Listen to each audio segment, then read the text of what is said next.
Annabelle के बारे में तो आप सब लोग बहुत अच्छे से जानते होंगे ना। ये भी जानते होंगे कि एनाबेल एक ऐसी डॉल है जो वॉरेंस एडन लॉरेन वॉरेन के म्यूजियम में आज भी मौजूद है। मंत्रों के उच्चारण से आज भी उसे स्पेशल केस में बंद करके रखा गया है।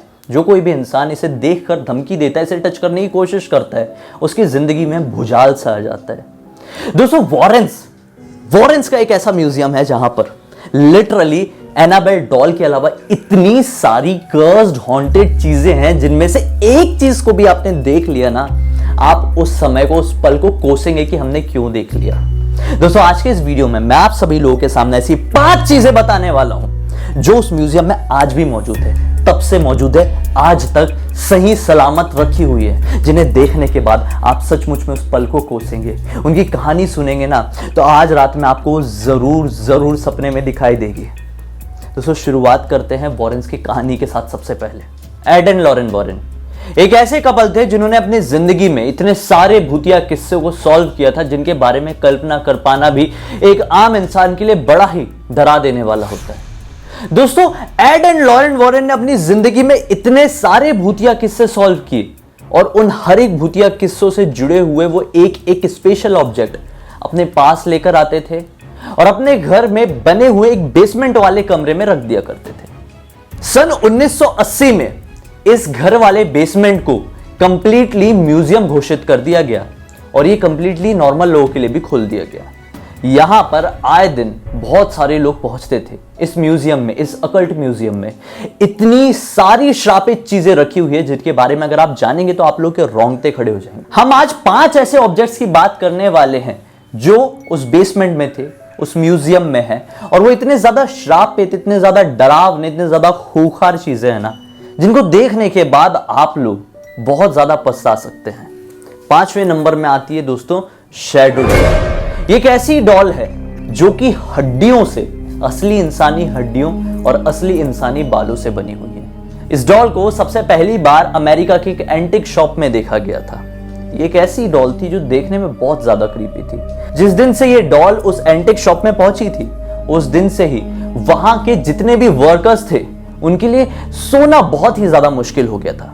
वो शिकायत करते थे कि जब भी वो सोते हैं सपने में उन्हें ये डॉल दिखाई देती है और सुबह उठ के उन्हें बहुत तेज फीवर रहता है, साथ ही साथ उनके पूरे शरीर में खरोचों के निशान रहते हैं। ये बात पूरे अमेरिका में फैल गई। ये बात पता चली वॉरेंस को। वॉरेंस जांच करने के लिए उस डॉल को अपने म्यूजियम यानी कि अपने उस बेसमेंट वाले घर में ले गए।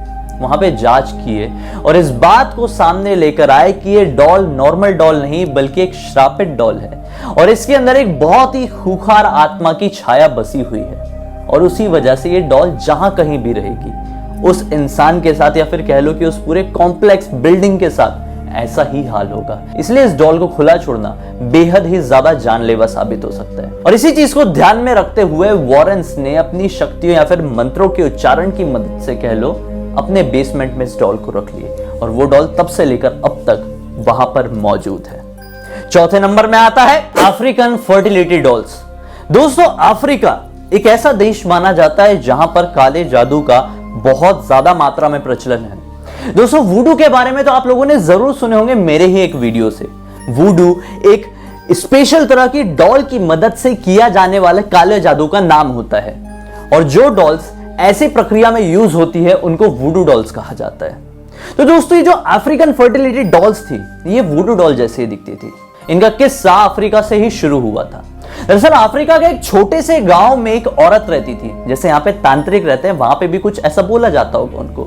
वो औरत स्पेशल तरह की डॉल्स बनाकर ही लोगों की मदद किया करती थी काले जादू की मदद से।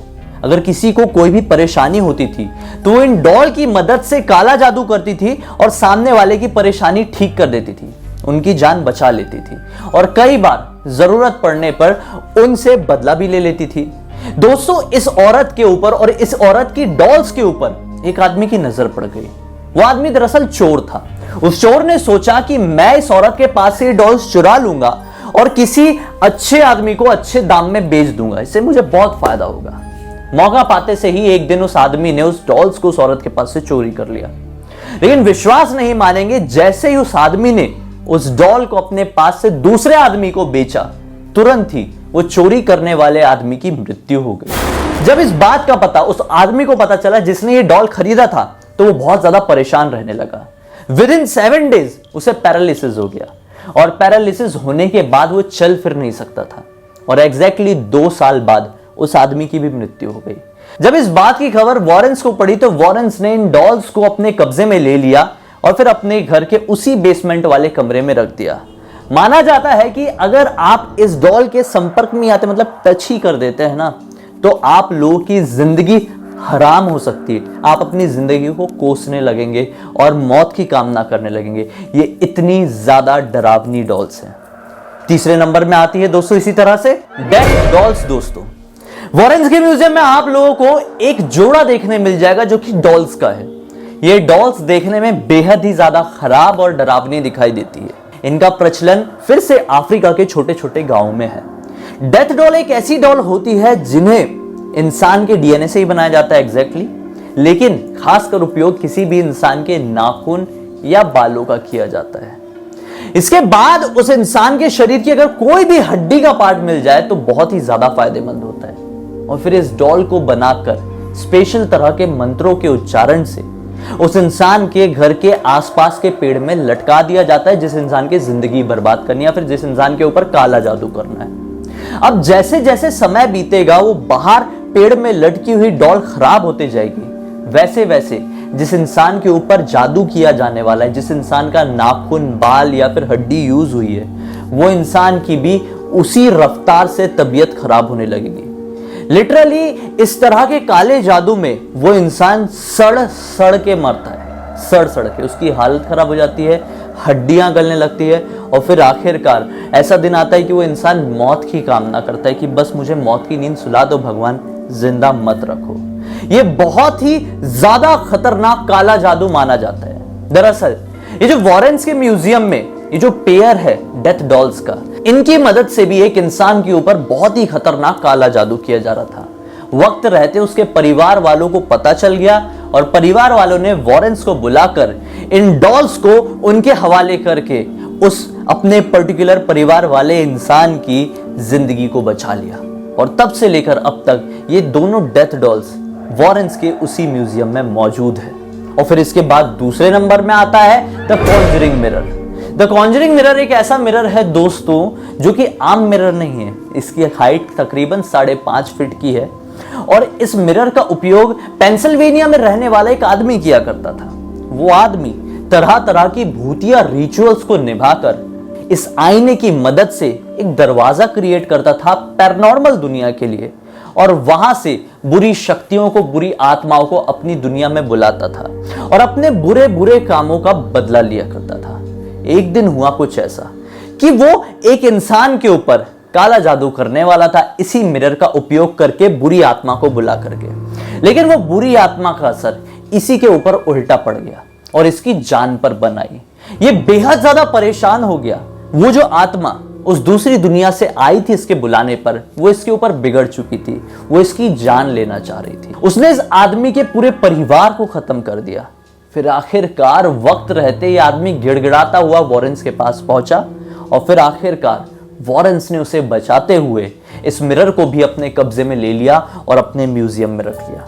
इस म्यूजियम में ट्रैवल करने वाले हर एक इंसान को यह हिदायत दी जाती है कि गलती से भी उस मिरर में अपना रिफ्लेक्शन ना देखे, वरना उनका रिफ्लेक्शन कह लो या फिर उनका ऑरा कह लो, वो निगेटिव एनर्जीज के चपेट में आ सकता है, या फिर वो लोग आपकी आत्मा को, आपकी रूह को ट्रैप कर सकते हैं, और फिर इसके बाद उस दुनिया की आत्मा आपके शरीर में बड़ी ही आसानी से प्रवेश कर सकती है। और फिर आखिरकार नंबर 1 में आता है द सैटेनिक आइडल। दोस्तों, सैटेनिक आइडल की कहानी की शुरुआत होती है अमेरिका के एक छोटे से गांव के एक छोटे से जंगल से। यह जंगल दिखने में बहुत ही ज्यादा छोटा जरूर था, लेकिन उतना ही ज्यादा डरावना था।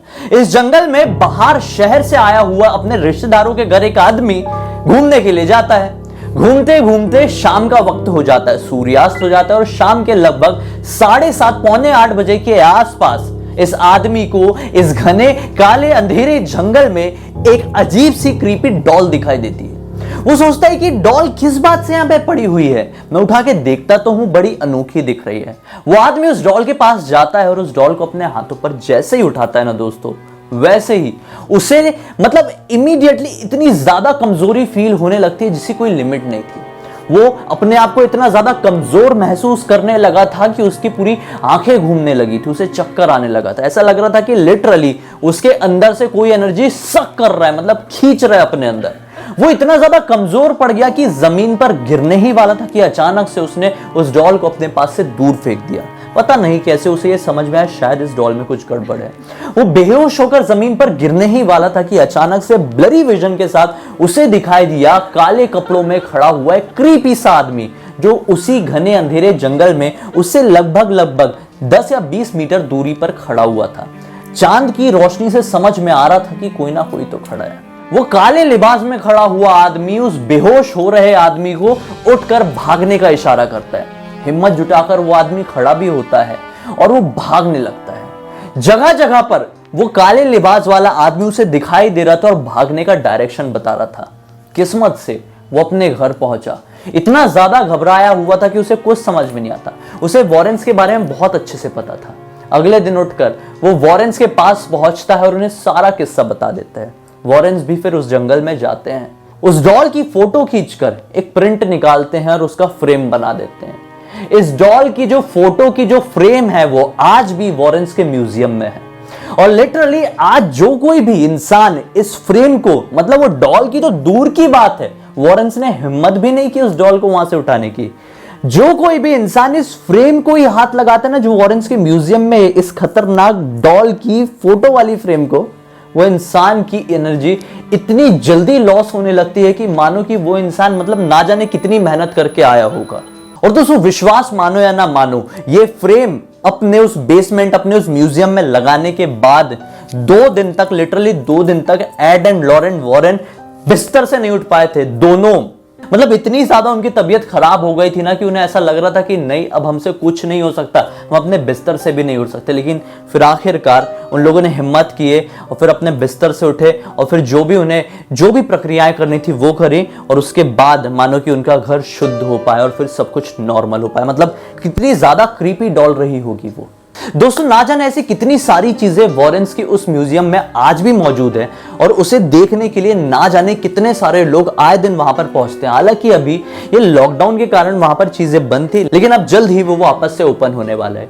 इस म्यूजियम को आज वॉरेंस तो नहीं संभालते क्योंकि उनकी मृत्यु हो चुकी है। इस म्यूजियम को संभालने वाला कोई और नहीं बल्कि वॉरेन का सन इन लॉ टॉनी स्पेरा है। टॉनी स्पेरा आज भी इस म्यूजियम को संभालता है और सभी लोगों को म्यूजियम के अंदर घुसने से पहले तरह तरह की हिदायत जरूर देता है। मुझे उम्मीद है दोस्तों कि आप लोगों को मेरा आज का वीडियो अच्छा लगा होगा। अच्छा लगा तो वीडियो को लाइक जरूर कर देना। अब तक इस वीडियो को देखें तो चैनल को सब्सक्राइब करके बेल आइकन दबा के ऑल के ऑप्शन में क्लिक करना। अगर मुझे पहली बार देख रहे हैं तो इंस्टा के लिंक इस वीडियो के डिस्क्रिप्शन बॉक्स में क्लिक करके डायरेक्टली वहां पर पहुंच जाना। हम अगले वीडियो में फिर से मिलेंगे। अगले वीडियो को लेकर कोई भी सुझाव हो तो कमेंट सेक्शन में जरूर बताना। तब तक के लिए बहुत बहुत धन्यवाद। आपका दिन शुभ हो।